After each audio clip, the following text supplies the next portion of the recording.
నమస్తే, welcome to rhythm Telugu. నేను ప్రియా శర్మ. మతం ఆధారంగా రిజర్వేషన్లు అనే అంశంపై ఈ రోజైతే చర్చించబోతున్నామండి. మతం ఆధారంగా రిజర్వేషన్లు ఇవ్వడం అనే దాన్ని సుప్రీంకోర్టు కూడా తప్పుపట్టింది. అనేక రాష్ట్రాల్లో ఏంటంటే మతానికి సంబంధించి రిజర్వేషన్లు ఇచ్చేయడం అనేది జరుగుతోందన్నమాట. సో ఇక ఇదే అంశం పైన మనతో పాటు మాట్లాడడానికి ఉన్నారు senior advocate, high court advocate Ramarao గారు. సార్ నమస్తే అండి. నమస్తే మేడం, నమస్కారం అండి. అలాగే మనతో పాటు ఉన్నారు సామాజిక విశ్లేషకులు జంధ్యాల శరత్ కుమార్ సార్. సార్ నమస్తే అండి. నమస్తే అండి. ఓకే. సో అడ్వకేట్ సార్, మీరు చెప్పండి. రామారావు సార్, అసలు మనకి పశ్చిమ బెంగాల్లో జరిగిన కేసు ఏంటి, దాని వివరాలు ఏంటో ఒకసారి చెప్పండి సార్. పశ్చిమ బెంగాల్ యొక్క ప్రభుత్వం ఉమ్, అక్కడ 2010 సంవత్సరం నుంచి ఇప్పటి వరకు ఉన్న ఒక 77 సామాజిక తెగలను ఉమ్, ఓబీసీ కోటాలో వాళ్ళకి రిజర్వేషన్ కల్పిస్తూ ఆ యొక్క గవర్నమెంట్ నిర్ణయం తీసుకోవడం జరిగింది. ఆ యొక్క గవర్నమెంట్ తీసుకున్న నిర్ణయాన్ని కలకత్తా హైకోర్టు ఆ కేసును టేకప్ చేసి పశ్చిమ బెంగాల్ ప్రభుత్వం ఏదైతే నిర్ణయం తీసుకుందో అది రాజ్యాంగానికి, చట్టానికి విరుద్ధంగా ఉంది. ఆ యొక్క 77 తెగల్లో కూడా అత్యధికమైన ప్రజలు ముస్లిం పాపులేషన్ సంబంధించిన వ్యక్తులు. ఆ గవర్నమెంట్ యొక్క ఉద్దేశం ఏంటంటే ఆ యొక్క 77 తెగల యొక్క ఓబీసీ కోటాలో చేర్చినట్టయితే పొలిటికల్ గా, రాజకీయ పరంగా ఆ యొక్క గవర్నమెంట్ కి, ఆ యొక్క ప్రభుత్వానికి ఉపయోగం ఉంటుందనే దురుద్దేశంతో మత ప్రాతిపదికమైనటువంటి వ్యక్తులను ఈ ఓబీసీ రిజర్వేషన్ కోటాలో చేర్చడం జరిగింది. ఏదైతే ఆ రిజర్వేషన్ కోటాలో చేర్చిరో ఆ యొక్క ఉద్దేశాన్ని ఆ యొక్క రాష్ట్రానికి సంబంధించిన కలకత్తా హైకోర్టు నిర్ద్వందంగా తోసిపుచ్చడమే కాకుండా ఇలాంటి చట్టవిరుద్ధమైన పనులు చేయడాన్ని తప్పుపడుతూ ఆ యొక్క ప్రభుత్వానికి అక్షింతలు వేయడం జరిగింది. ఎందువలనంటే రాజ్యాంగం పొందుపరిచిన నిబంధనలలో మత ప్రాతిపదికమైన రిజర్వేషన్లు లేవు. అదేవిధంగా ముస్లింస్ కి, క్రిస్టియన్స్ ఇలాంటి రిజర్వేషన్లు కల్పించలేదు. ఓన్లీ హిందువులకు మాత్రమే. భారతదేశం ఏర్పడినప్పుడు 1950లో రాజ్యాంగం అమల్లోకి వచ్చినప్పటి నుంచి కూడా హిందువులలో కూడా ఎస్సీ, ఎస్టీ, బీసీ ఇలాంటి రిజర్వేషన్ ఉంది తప్ప మత ప్రాతిపదికన క్రిస్టియన్స్ కో, ముస్లింస్ కో ఎలాంటి రిజర్వేషన్ కల్పించలేదు. ఆ ఉద్దేశంతోనే ఆ యొక్క గవర్నమెంట్ యొక్క నిర్ణయాన్ని ఆ యొక్క కలకత్తా హైకోర్టు తోసిపుచ్చడం జరిగింది. ఓకే. సో ఈ యొక్క విషయంలో ఆ, చెప్పండి మేడం. చెప్పండి సార్, అడగండి చెప్పండి. మేడం. చెప్పండి సార్.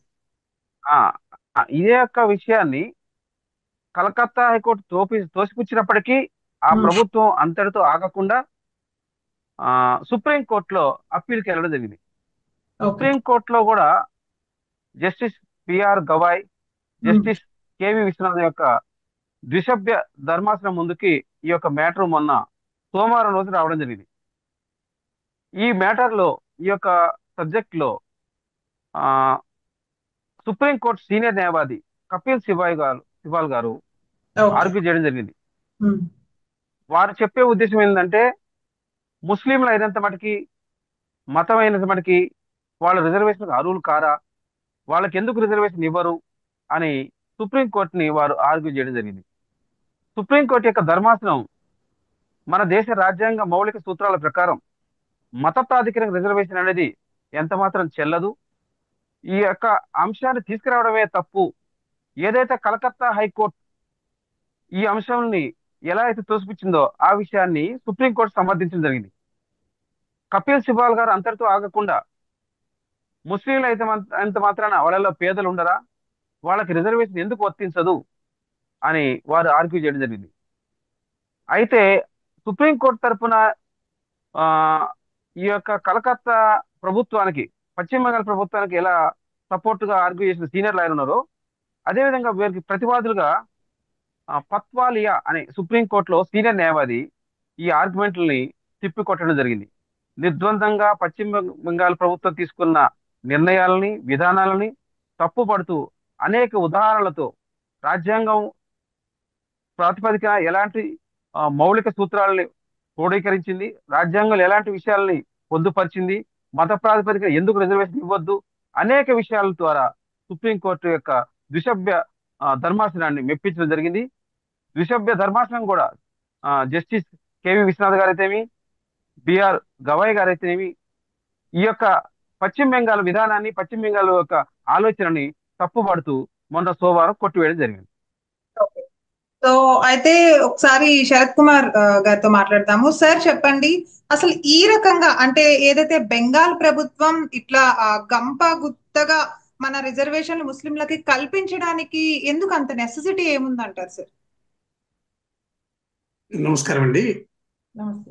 న్యాయాంశాల విశ్లేషకులు రామారావు గారికి అభివాదాలతో.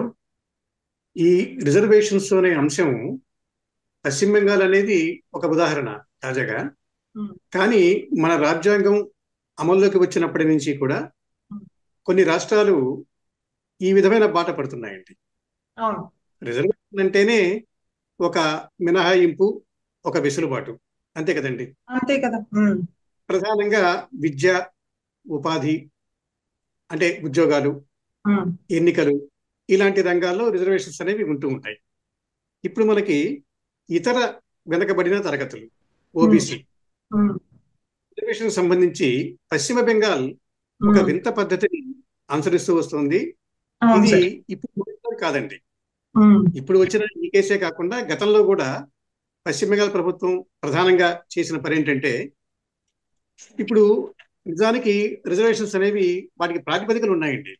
రాజ్యాంగంలో కొన్ని పద్ధతులు ఉన్నాయి.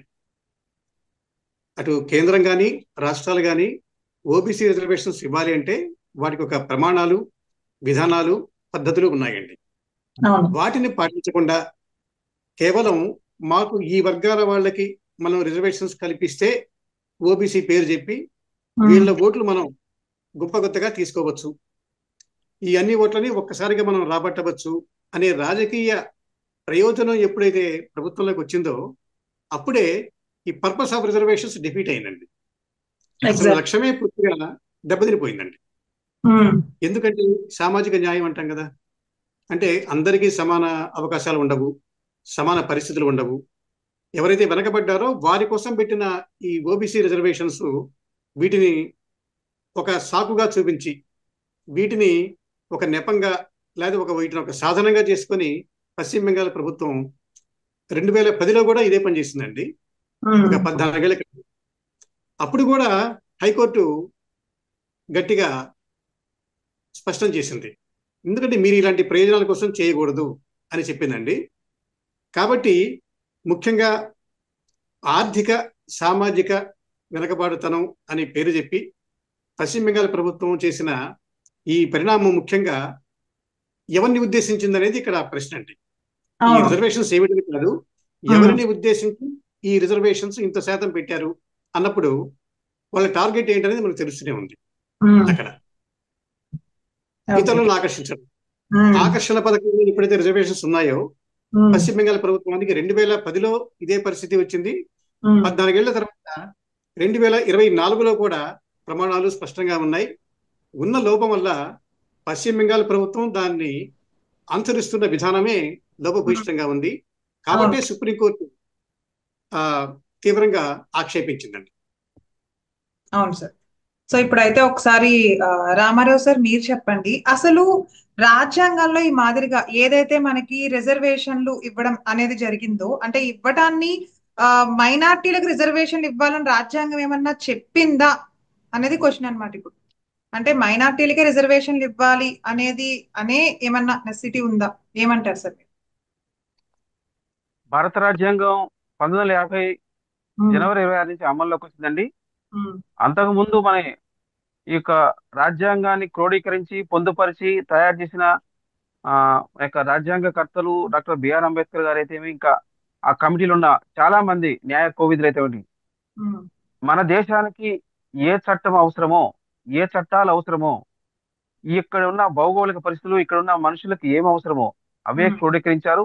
ప్రపంచవ్యాప్తంగా ఉన్న అనేక దేశాల రాజ్యాంగాల్ని స్వీకరించారు. అయినప్పటికీ మన భౌగోళిక పరిస్థితులు, మన ఇక్కడ నివసిస్తున్న ప్రజలకు, ఇక్కడ ప్రజలకు ఏం అవసరమో అవే పొందుపరిచారు. ఈ దేశం భారతదేశం. ఈ దేశంలో నివసిస్తున్న మెజారిటీ ప్రజలు హిందువులు. ఎవరైతే హిందూ ప్రజలలో బడుగు బలహీన వర్గాలు అనేక రకాలుగా, అనేక సంవత్సరాలుగా ఈ యొక్క అభివృద్ధికి వెనకబాటుతనంతో నెట్టివేయబడరు, అనేక సామాజిక వర్గాల యొక్క హెచ్చు తగ్గులు, వారికి ఆర్థికంగా లోటుపాట్లు, సామాజిక కోణము, వారిని సమాజంలో దూరం చేయబడిన వర్గాలను మాత్రమే ఈ యొక్క రిజర్వేషన్ కల్పించాలి. అందు కూడా ఎస్సీ, ఎస్టీ, బీసీ, మైనార్టీ అనే విషయంలో ఓన్లీ ఓబీసీ కోట, ఎస్సీ, ఎస్టీ కోట మాత్రమే తీసుకోవడం జరిగింది. ఒకవేళ క్రిస్టియన్ గా మారితే కూడా బీసీసీ ఒకటి ఇవ్వడం జరిగింది. అంతే తప్ప ఈ ముస్లిమ్స్ కి, క్రిస్టియన్స్ కి సపరేట్ రిజర్వేషన్ కోట మన రాజ్యాంగంలో పొందుపరచలేదు. ఇప్పుడైతే సుప్రీంకోర్టు కూడా ఒక విషయంలో, ఈ పశ్చిమ బెంగాల్ కేసు విషయంలో ఒకటి తేల్చింది. మీరు సామాజిక కోణంలో ఓబీసీ కోటాలో రిజర్వేషన్ తీసుకోవాలనుకుంటే ఆ ఓబీసీ కోటాలో ఆ తీసుకునే తెగలని జనాభా ప్రాతిపదికన సర్వే చేశారా, లేక బీసీ కమిషన్ నియమించారా, బీసీ కమిషన్ ద్వారా అభిప్రాయ సేకరణ చేశారా, ఇలాంటి అనేక క్వశ్చన్స్ కూడా సుప్రీంకోర్టు రైజ్ చేయడం జరిగింది. వీటన్నిటికి కూడా పశ్చిమ బెంగాల్ ప్రభుత్వం తరఫున ఎవరైతే అపియర్ అయ్యారో న్యాయవాదులు మిన్నకుండిపోయారు.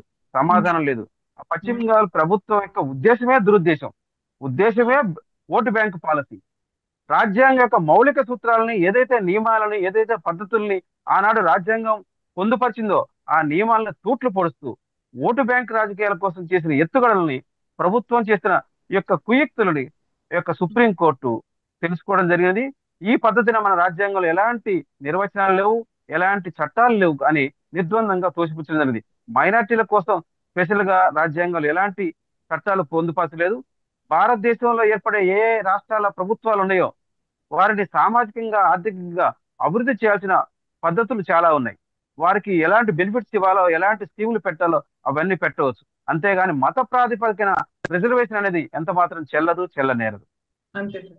సో ఒకసారి శరత్ గారు మీరు చెప్పండి సార్, ఈ ముస్లింలకి రిజర్వేషన్లు ఇచ్చుకుంటూ పోవడం అనేది ఏదైతే చూస్తున్నామో అది మనం ఒక టైప్ ఆఫ్ ఓట్ బ్యాంక్ లాగా అనుకోవచ్చు అంటారా? అంటే ఓట్ బ్యాంక్ నిస్సందేహంగా ఎలాంటి సందేహం అవసరం లేదండి. ఖచ్చితంగా ఇది ఓటు బ్యాంకు రాజకీయం అనేది స్పష్టంగా తెలుస్తూనే ఉంది. ఎందుకంటేనండి ఆ పశ్చిమ బెంగాల్ ప్రభుత్వం ఏం చేసిందంటే ఒకసారి మాత్రమే కాకుండా తర్వాత కూడా మరికొన్ని ఉపకులాలని ఈ లిస్టులో చేర్చిందనమాట. దీన్ని కూడా గతంలోనే 14 ఏళ్ల క్రితం హైకోర్టు తప్పుపట్టింది, ప్రశ్నించింది. ముఖ్యంగా రండి రైతులు ఎవరికండి రిజర్వేషన్స్ కావాల్సింది? సామాన్య రైతులు, ఆర్థికంగా శక్తి లేని వారు, విద్యాపరంగా వెనకబడిన వారు, వీరికి కదా రిజర్వేషన్స్ కావాలి. అవును సార్. దీనికి రామారావు గారు అన్నమాట నేను ఏకీభవిస్తున్నాను. ఎందుకంటే ముందు ఒక సర్వే జరగాలండి. ఫలాని వీళ్ళకి మనం ఇస్తున్నాం అన్నప్పుడు, లిస్టులో చేరుస్తున్నప్పుడు వారి సంఖ్య, జనాభా ఎంత ఉంది, వారి ప్రమాణాలు ఎలా ఉన్నాయి, పరిస్థితులు ఒక ముందస్తు పరిశీలన జరగాలి కదండి. అంతే కదా. అది జరగట్లేదు. జరిగినా కూడా లోపభూయిష్టంగా వారికి అనుకూలంగానే, ఎవరికి పాలకులకు అనుకూలంగానే జరుగుతూ వస్తుంది. అదొక లోపం అండి. తర్వాత సంబంధిత సంఘాల వారితో సంప్రదింపులు ఉండాలండి. ఈ వర్గాల్ని మనం చేరుస్తున్నామంటే జాబితాలో ఆ సంఘాల నాయకులు ఉంటారు. ఆ సంఘాల నేతలతో మాట్లాడాలి. మీ పరిస్థితి ఏమిటి, ఎలా ఉంది, మీ ఆర్థికంగా ఎలాంటి సిచ్యువేషన్ ఎదుర్కొంటున్నారు అన్నది మాట్లాడి చేయాలండి. ఇవేవి జరగట్లేదు. కేవలం వచ్చే దృష్టిలో పెట్టుకొని, లేదంటే ఎన్నికల ఫలితాలని దృష్టిలో పెట్టుకొని ఈ వర్గాల్ని, ముఖ్యంగా మనం చేర్చుకుంటే, దగ్గరగా చేర్చుకుంటే, రిజర్వేషన్స్ జాబితాలోకి చేర్చుకుంటే ఫలితం ఉంటుందనేది ప్రభుత్వం ఉద్దేశం. అందుకే పరమోన్నత న్యాయస్థానం చాలా స్పష్టంగా అసలు ఏమిటిది, మతం ఆధారంగా రిజర్వేషన్సా? ఎవరు చెప్పారు మీకు? రాజ్యాంగంలో ఎక్కడుంది? మతం ఆధారంగా రిజర్వేషన్స్ కాదు, ఆర్థిక పరిస్థితి ఆధారంగానే, వారి సిచ్యుయేషన్ ఆధారంగానే రిజర్వేషన్స్ అని స్పష్టం చేసిందండి. మరొక మాట కూడా కోర్టు అడిగిందండి ప్రభుత్వాన్ని, మీకు ఇది చూస్తే గంపగుత్తగా రిజర్వేషన్స్ ఇవ్వడం, ఈ బుజ్జగింపు రాజకీయాలు, ఈ రాజకీయ ప్రయోజనాల కోసం ఇలాంటి పనులు చేయటం, తర్వాత ఈ విధంగా సంఖ్యని చేర్చుకుంటూ పెంచుకుంటూ వెళ్ళి మీరు మొత్తానికి అందరినీ ఓబీసీ కిందకి చేర్చి చేస్తామని మీరు అంటున్నారు. నిజంగా ఇది జరిగితే మాకు సంతోషమే. ఏమండి, ఇప్పుడు పశ్చిమ బెంగాల్ ప్రభుత్వం ఓబీసీలోకి చేర్చడాన్ని ఎవరు కాదంటలేరు.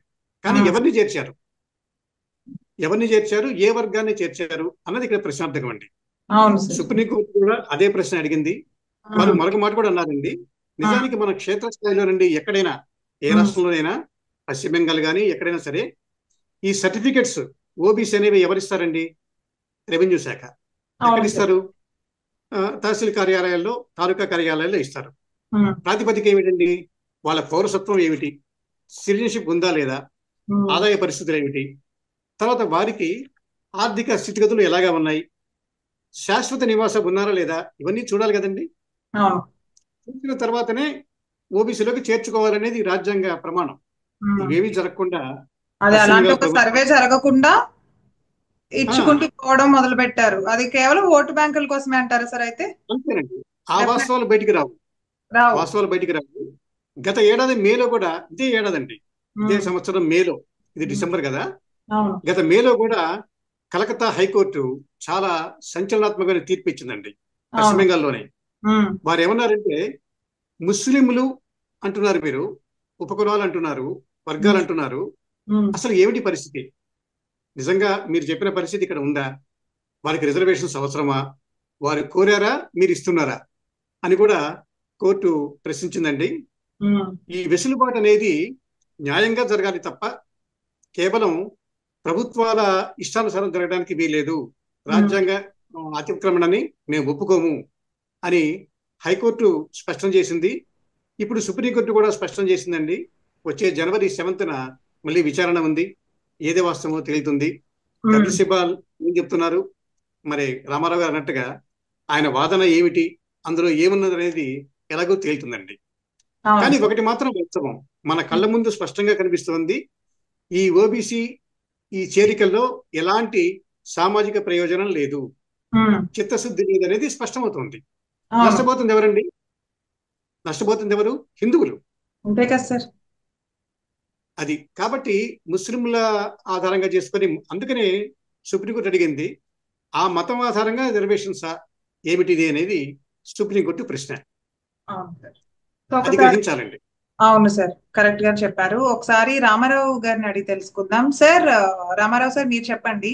రీసెంట్ గా జరిగిన ఏదైతే ఇన్సిడెంట్ మనం ఇప్పుడు చూస్తున్నామో, జరుగుతుంది కూడా ఆల్రెడీ, బంగ్లాదేశ్ లో హిందువుల్ని వెంటాడి వెంటాడి చంపడం అనేవి దృశ్యాలు కానీ విజువల్స్ కానీ మనకు వచ్చిన ఇన్ఫర్మేషన్ ప్రకారం ఇప్పటి వరకు చూసాం కదా సార్. అదే ఒక పక్కన హిందువుల విషయంలో ఇలా జరుగుతున్న తరుణంలో ఇప్పుడు మన ఈ బెంగాల్లో ముస్లింలకి, మన ముస్లిం వాళ్ళకని చెప్పేసి రిజర్వేషన్లు, స్కాలర్షిప్లు ఇచ్చుకుంటూ వెళ్ళడం మనం ఏ రకంగా చూడాలంటారు సార్?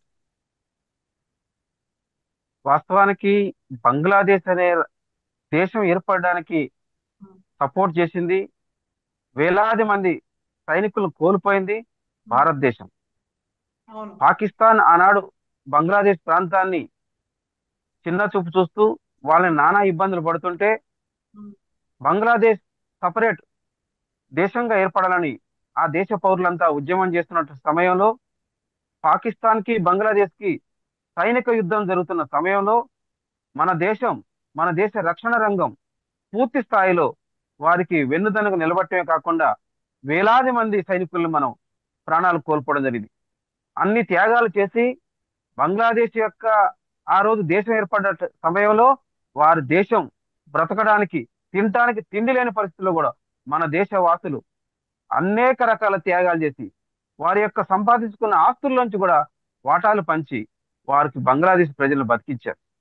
ఆ రోజు పాకిస్తాన్ నుంచి అనేక దాడులు ఎదుర్కొంటున్న బంగ్లాదేశ్ యొక్క పౌరుల్ని రక్షించడమే కాకుండా వారికి ఆర్థికంగా స్వావలంబన ఇవ్వడమే కాకుండా ఆ దేశం ప్రపంచంలో ఒక దేశంగా నిలబడటానికి పూర్తి స్థాయిలో సమర్థించి సపోర్ట్ చేసి వెన్నుదనగా నిలబడ్డ దేశమే భారతదేశం. ఆ కృతజ్ఞతని, ఆ ఇంగిత్య జ్ఞానాన్ని మర్చిపోయి బంగ్లాదేశ్ లోని పౌరులు ఎవరైతే మేలు చేసిరో, ఎవరైతే సపోర్ట్ చేసిరో, ఆ దేశం నిలబడటానికే కారకులైన, ఇప్పటికీ కూడా ఆ దేశంలో ఆర్థికంగా అభివృద్ధి చెందడానికి మన దేశం నుంచి పోయిన హిందువులే వారి ఆర్థిక రంగాన్ని అభివృద్ధి చేస్తున్న తరుణంలో మత పిచ్చితో మదమెక్కి హిందువుల యొక్క మాన ప్రాణాలని, వారిని అనేక రకాల ఆస్తులను దోచుకోవడమే కాకుండా వారి యొక్క స్త్రీలను ఇబ్బంది పెట్టడమే కాకుండా పసి పిల్లలను కూడా హేళన చేస్తూ, గేలి చేస్తూ తల్లిదండ్రుల ముందే ఘోరాతి ఘోరంగా చంపుతున్నారు. హిందువుల యొక్క దేవాలయాలకు రక్షణ లేదు, హిందువుల యొక్క మాన ప్రాణాలకు రక్షణ లేదు, హిందువుల యొక్క పౌరుల ఆస్తులకు రక్షణ లేదు. ఎంత ఘోరం అంటే వారు చేయలేని, చూడలేని విచిత్రమైన క్రీడలు చేస్తున్నారు. అలాంటి యొక్క దేశం యొక్క యొక్క ప్రభుత్వాలని మన యొక్క దేశం సమర్థంగా ఎదుర్కోవాలి. ఆ ప్రభుత్వ క్రీడని మనం తుదపెట్టించకపోతే మన యొక్క హిందువులకు రక్షణ లేదు.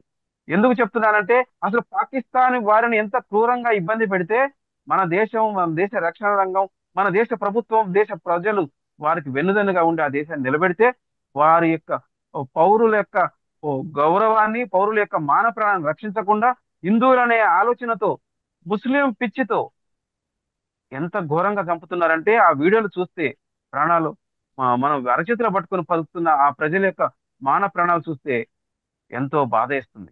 ఇలాంటి నిత్య నిత్య కృత్యం లేక ఆ ప్రజలు చంపుతుంటే మన ప్రభుత్వాలు కూడా వెంటనే స్పందించాలి.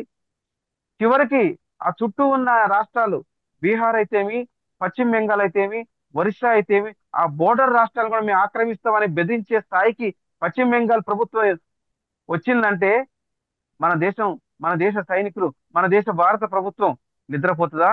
చూస్తూ ఊరుకుంటుందా?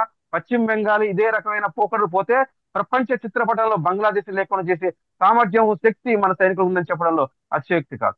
అవును సార్, ఎగ్జాక్ట్లీ కరెక్ట్ గా చెప్పారు. అండ్ అలానే చాలా మంది తెలుసుకోవాల్సిన కూడా విషయం ఇదన్నమాట. మన వరకు వస్తే ఏం చేయాలి అనే దాని మీద కూడా మనం అవగాహన చేసుకోవాలి సార్. చివరిగా ఒకసారి శరత్ కుమార్ సార్ మీరు చెప్పండి, ఇప్పుడు ఈ ముస్లింలకి, క్రైస్తవులకి అంటే రాదర్ దాన్ హిందువులు కాకుండా ముస్లింలకి, క్రైస్తవులకి ఇట్లాంటివన్నీ చూపించి తాయిలాలు ఇవ్వడం వల్ల ఎలాంటి సంకేతాలు వస్తాయని అనుకుందాం మనం? అంటే ఎటువైపు వెళ్తాయంటారు? అవునండి, సంకేతాలు సమాజంలో ఆల్రెడీ వెళ్ళిపోయాయండి.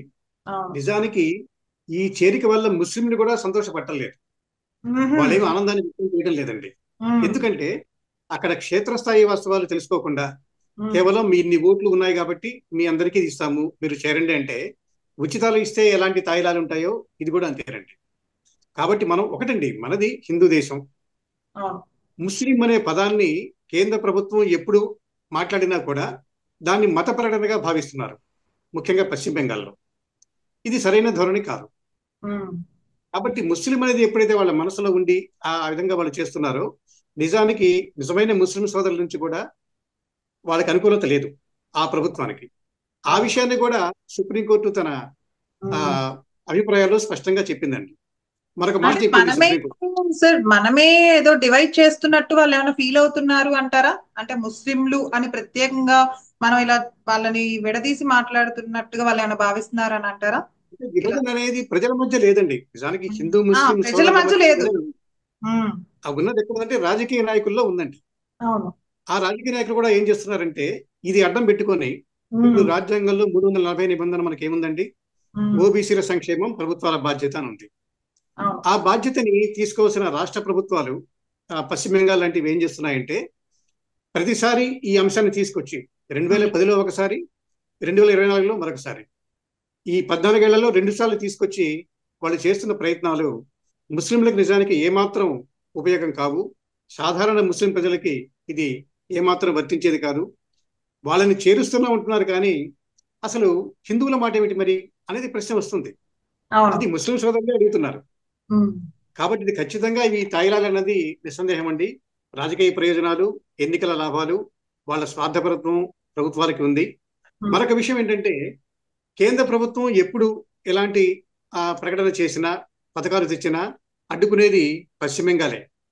అక్కడ లెఫ్ట్ ఫ్రంట్ ఉన్నా, తృణమూల్ కాంగ్రెస్ ఉన్నా, ఎవరున్నా కూడా వారి ధోరణి ఎలా ఉంటుందంటే, మీరు ముస్లిం వ్యతిరేకులు అనే ధోరణితో ఉంటుంది. కానీ కేంద్ర ప్రభుత్వం, కొన్ని రాష్ట్ర ప్రభుత్వాలు ఆ విధంగా లేవండి. ఎవరు దూరం చేసుకోవాలని కోరుకోవట్లేదు, అందరూ సోదరులుగా ఉండాలని భావిస్తున్నారు. కానీ ఈ తేడా ఎక్కడ వస్తుందంటే, ఈ తేడా అదేనండి. ప్రభుత్వాలు ఏం చేస్తున్నాయంటే, వెస్ట్ బెంగాల్ లాంటివి ఎలాంటి సర్వే లేకుండా, ఎవరితోనూ సంఘాలతో సంప్రదింపులు లేకుండా వాళ్ళు రహస్యంగా వాళ్ళు పరిశీలన చేసుకొని ఆ సంఖ్య తీసుకొని, ఆ సంఖ్యకి తగిన విధంగా ఇగో 70 లేకపోతే 30 అని 2 సార్లు చేసిందండి. రాజకీయ అభివృద్ధి కోసం అంటారు అయితే, అంటే రాజకీయ ప్రయోజనాల కోసమే. ముస్లిం మీద ఆదరణ కాదు, ప్రేమ కాదండి. అదే జరిగితే ఎవరికి కాదండి. ఇప్పుడు వారిని చేర్చడం వల్ల ఎవరికి వచ్చే నష్టం ఏముంటుందండి? ఎవరి రిజర్వేషన్స్ వారికే ఉంటాయి కదా. కాకపోతే ఇక్కడ ప్రభుత్వం చేస్తున్నది ఏంటంటే, మీరు మీ అందరినీ మేము చేరుస్తున్నాం అంటూ తీసుకురావడం వల్ల నిజానికి ఆ స్ఫూర్తి, రాజ్యాంగ స్ఫూర్తి గాని, రాజ్యాంగ ప్రమాణం గాని ఘోరంగా దెబ్బతింది. ఆ విషయాన్నే కలకత్తా హైకోర్టు గాని, ఇప్పుడు సుప్రీంకోర్టు గాని ప్రస్ఫుటం చేస్తున్నాయండి. ఈ పరిణామాలు దేశానికి గాని, పశ్చిమ బెంగాల్ రాష్ట్రానికి గాని, ఏమాత్రం ఉపయోగకరం కాదు, ఇది మంచిది కూడా కాదు. అటు ఆ ఆ విషయం 100% కూడా ముస్లిం సోదరులు సాటిస్ఫాక్షన్ కూడా లేరంటారా సార్ దీన్ని బట్టి? అంటే దీన్ని అంతే బట్టి కదండి. ఇప్పుడు లేదంటే వారికి తెలుసు ఎందువల్ల ఇప్పుడు ఇంతకాలం మరి ఎందుకు చేర్చలేదనే ప్రశ్న కూడా వస్తుంది కదా. ఇప్పుడు అదే చేర్చారు, కదా, మరి ఇప్పుడే ఎందుకు ఇంతకాలం ఏం అనేది చేస్తున్నారు? క్వశ్చన్.